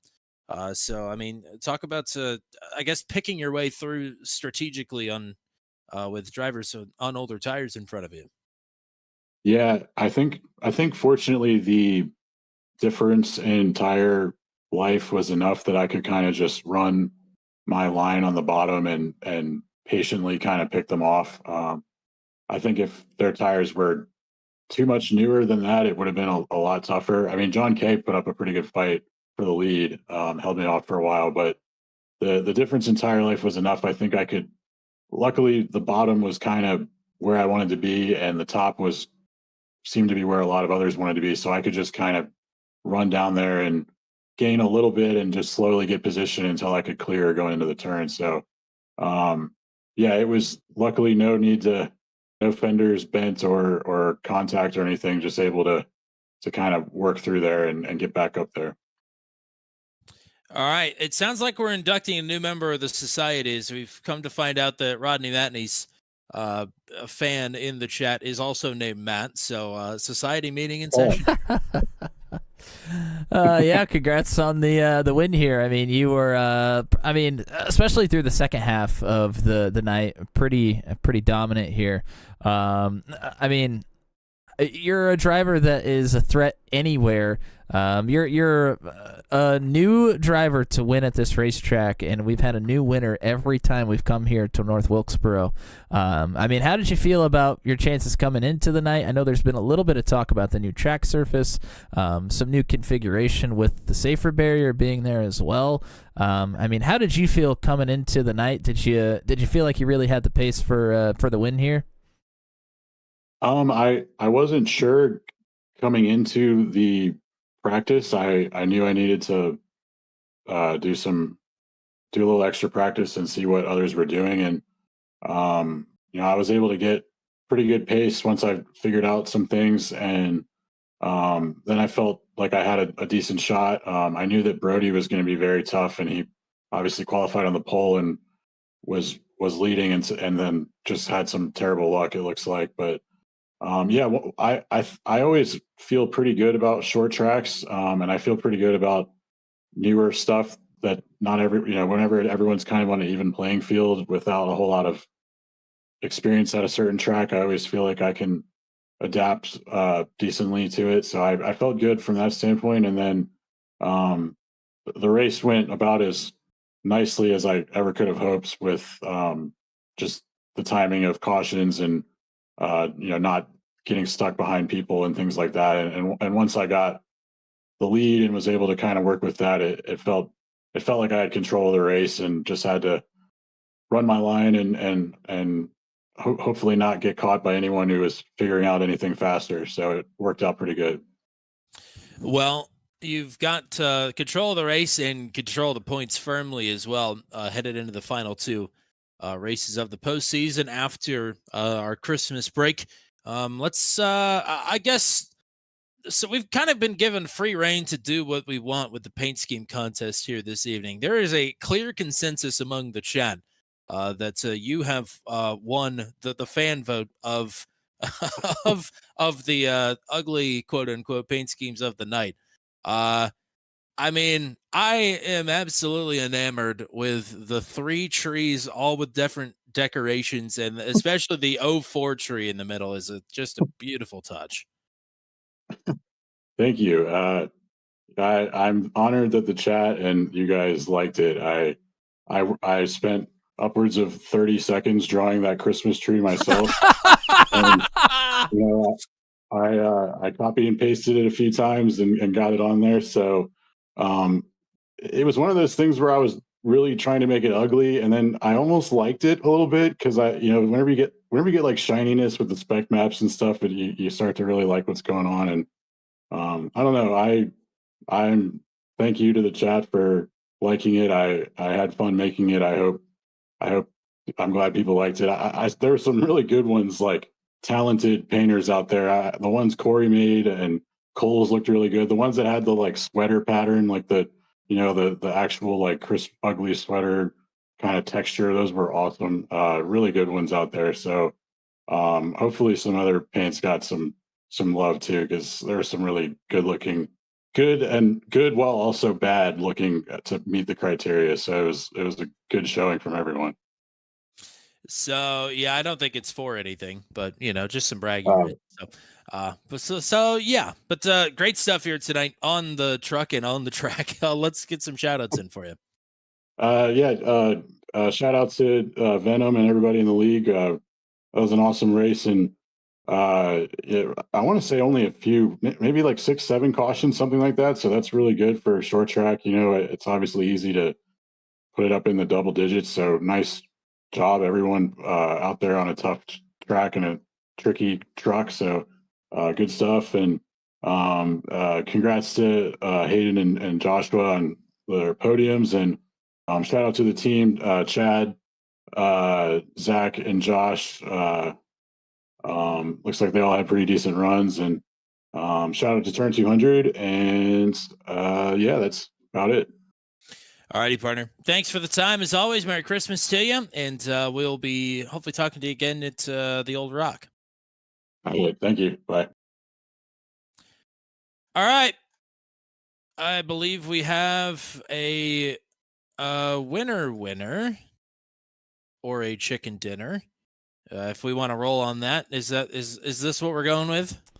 Yeah, I think we have figured out our internal ugliest pick. The fan vote was a pretty clear consensus. The fans have voted for Matt Schlosser. I think you and I were both pretty excited about Schlosser's paint as well. So I'm glad that he is getting some recognition there from the fans. But we have another one that I think you and I quite liked as well. And I'll let you do the big reveal. All right. Well, we just hot swapped him in with absolutely no warning whatsoever. Andy Poliski's in booth 200 as the winner of the booth choice for the Punisher Graphics Holiday Spectacular. Oh, that's great to hear. Well, let's talk about. I mean, the race was great. You ran a great race here tonight, so congratulations on that. But we don't care about that right now. Talk us through the design choices of this truck. So I wanted to do something with my team, and I've been playing around with Chat GPT for a little bit, and so I basically just said, you know what, we'll just put everybody kind of Christmassy and make it as bad as it can be, and so it started with Jeremy. He's not here, but he's always a great sport with everything, and I showed him a picture that I had done, and yeah, he was on board with it. Everybody else jumped on board. So yeah, it just kind of put everything into Chat GPT from selfies and let it kind of do its thing. I wanted to incorporate some, big Christmas movies. That's why I've got me as Ralphie and Eric as Cousin Eddie. And then yeah, Steve had that deer picture, so it was just fitting to have him and Rudolph there. So. Yeah, and I forgot about that was Eric and not Jeremy, but Jeremy's on the hood. So, we pick on Jeremy. Not to lump Matt into that. I pick on Jeremy a lot. So it's good to see his mug on the truck. We have missed him having him on track here. Absolutely, having him on the hood, it was kind of a thing. I wanted everybody to be scared of that angry Canadian. So even though I think he's smiling in that picture.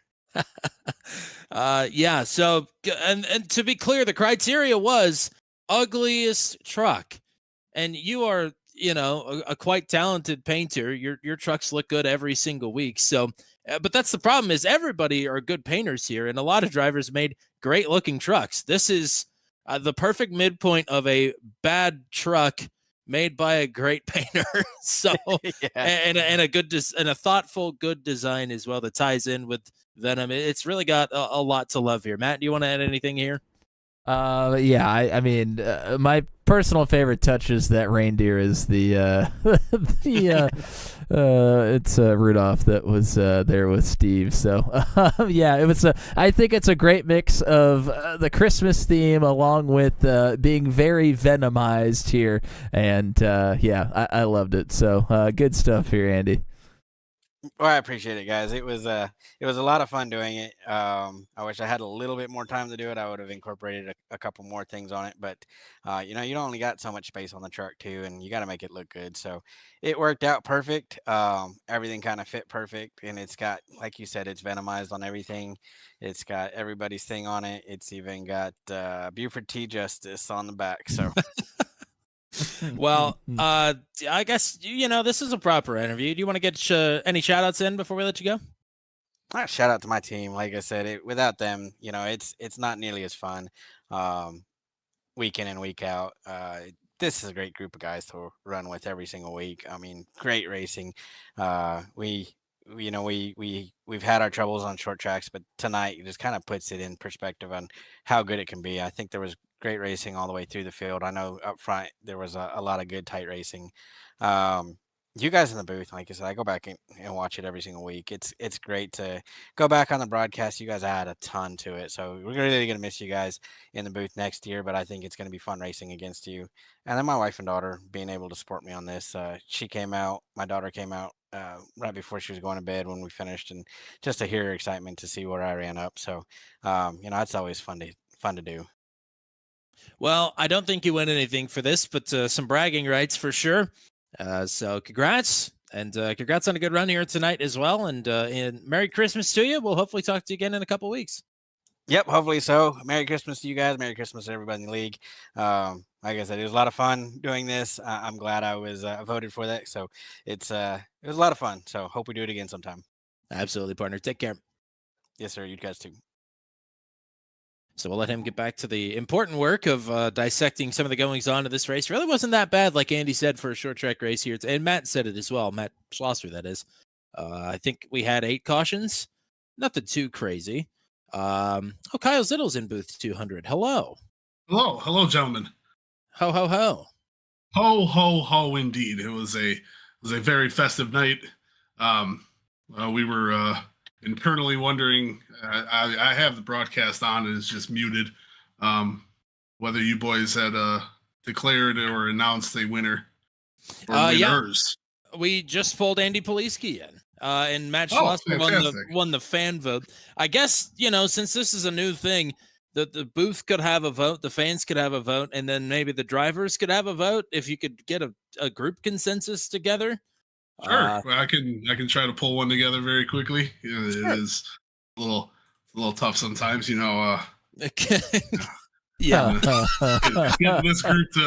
Getting this group congealed just right, but I will run down from the booth back to the garage area and find out.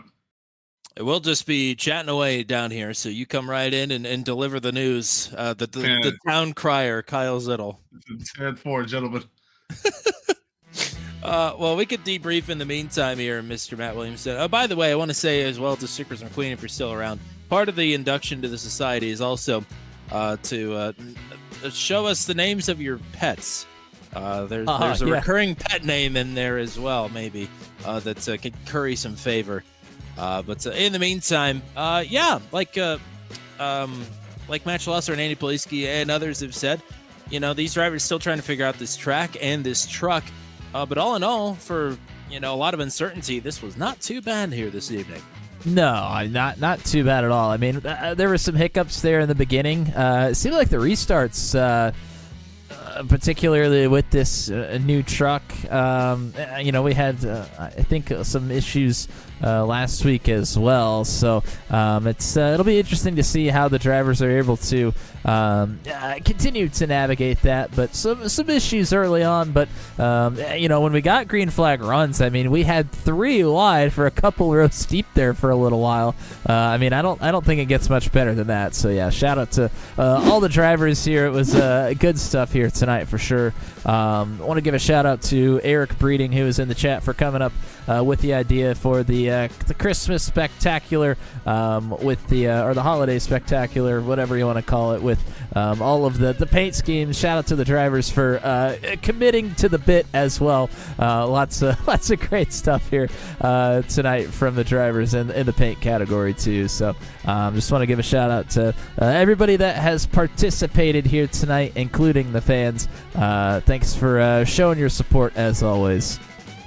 Well, we've got kind of an extended post-race, I guess, coverage before we send it into the holiday break. Was looking to see if we have the point standings up. We do not, but just looking at the lay of the land right now, Matt Schlosser obviously has extended his points lead. Brody Gunter is in a bad way right now, down in 26th here tonight on the finish. Really, the best driver to sort of keep Schlosser honest right now is Chad Stearns. Stearns entered 17 points back and finishes in 6th here tonight. So he will have lost some points to Schlosser, as Schlosser, I believe, also the stage winner this evening. So Schlosser is looking at very comfortable 20-plus point advantage for sure, headed into Rockingham in 2 weeks' time. It's Matt Schlosser, or rather Andy Poliski mentioned, of course, we're running down the clock on our full-time broadcasting here on Turn 200. Look for an announcement tomorrow of an annual special event that we always run. And, Wink, wink. Wink, wink, for sure.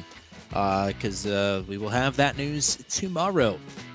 In the meantime, this is our last broadcast until Rockingham in 2 weeks.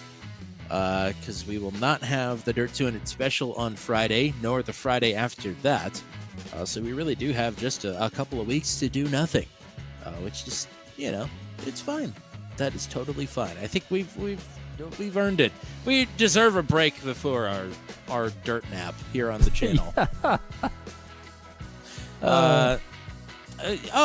Onyx. We Great have name. names. Yes. Onyx is a kick-ass name. I would like to know the pet for Onyx. Or the animal type, I guess. It could literally just be a pet rock, I guess. Just a rock collection named Onyx. That is none of the pets that we're looking for, but those are all solid names for sure.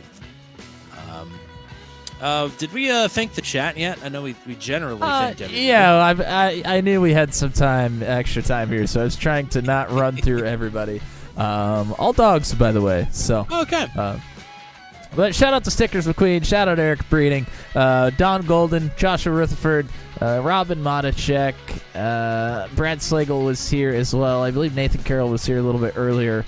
Let's see. Oh, RJ Starsvik. Man, really wish he would have gotten to run some more laps before his computer kind of went kablooey on him here. But shout out to RJ for being back here for a race tonight. Shout out to Bailey Modacek as well. I think that was everybody here in the chat. Once again, thank you for participating in your voting and all the chatting here tonight. It was pretty lively throughout the evening, so that's always a fun time to have everybody in here chatting away. So thank you all for that. Still kind of waiting on Kyle Zittle to get a consensus here. No surprise that one has not been made, to be quite honest. No, not at all. Well, we'll continue to think of things to talk about here, I suppose. Yeah, 2 races to go. Rockingham in 2 weeks, and the week after that is the endurance race. It's like a race and a half, basically, at Charlotte of all places, where double stage points are paid out. Schlosser will come in with a lead. He ran okay at Charlotte in his rookie season. I think that's the last time we were at the mile and a half.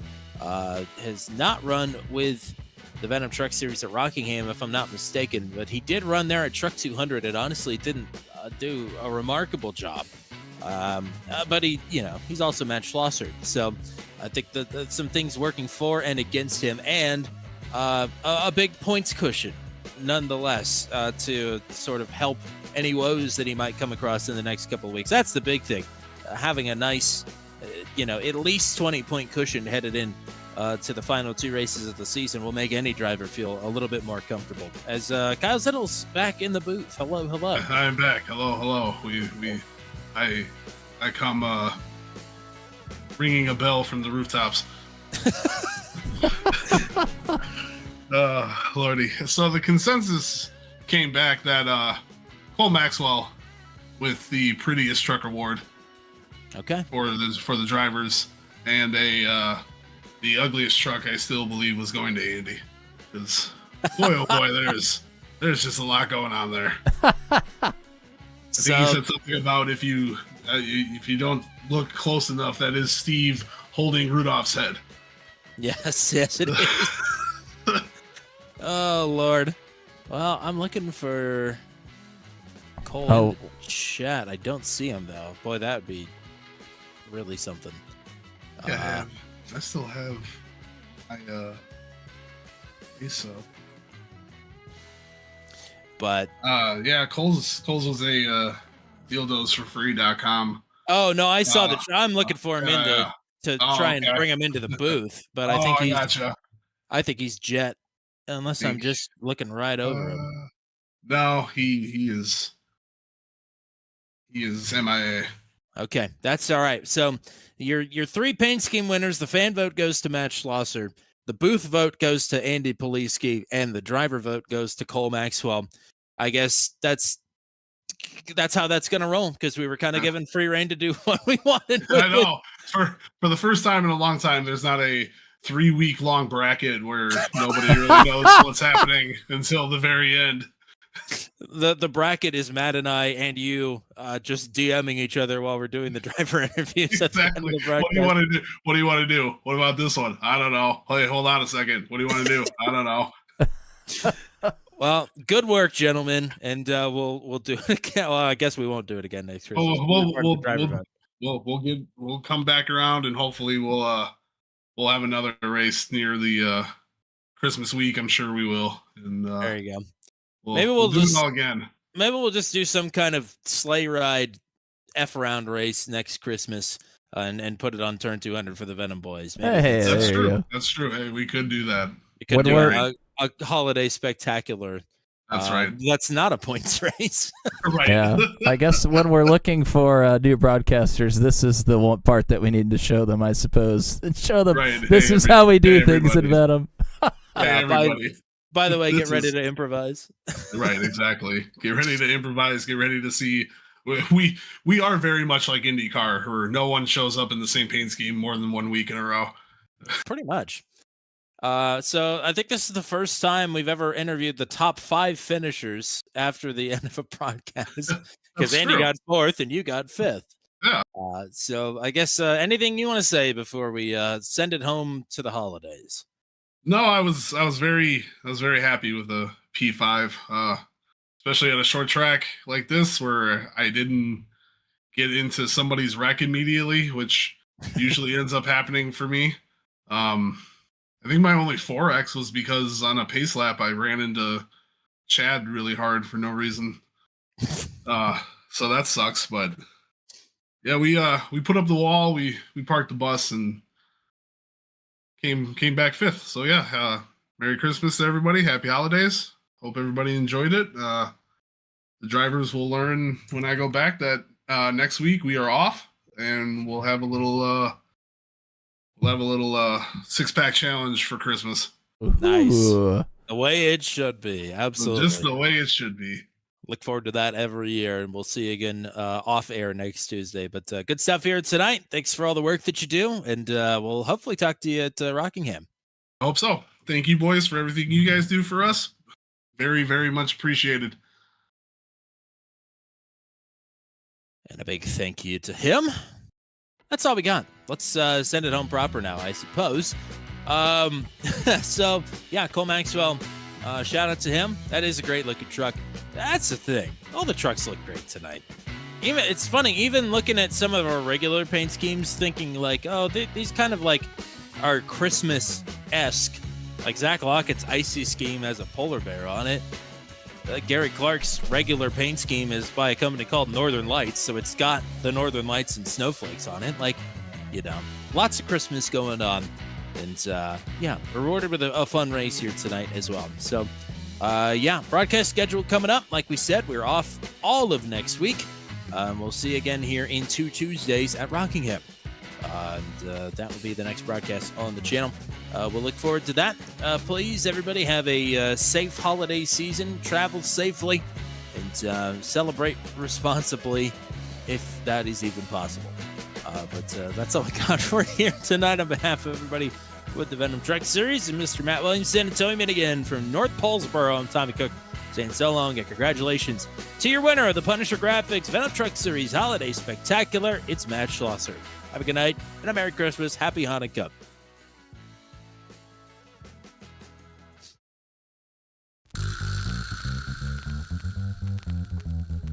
This has been a live broadcast on Turn 200. Be sure to hit subscribe and hit the bell to get notified of when we go live next.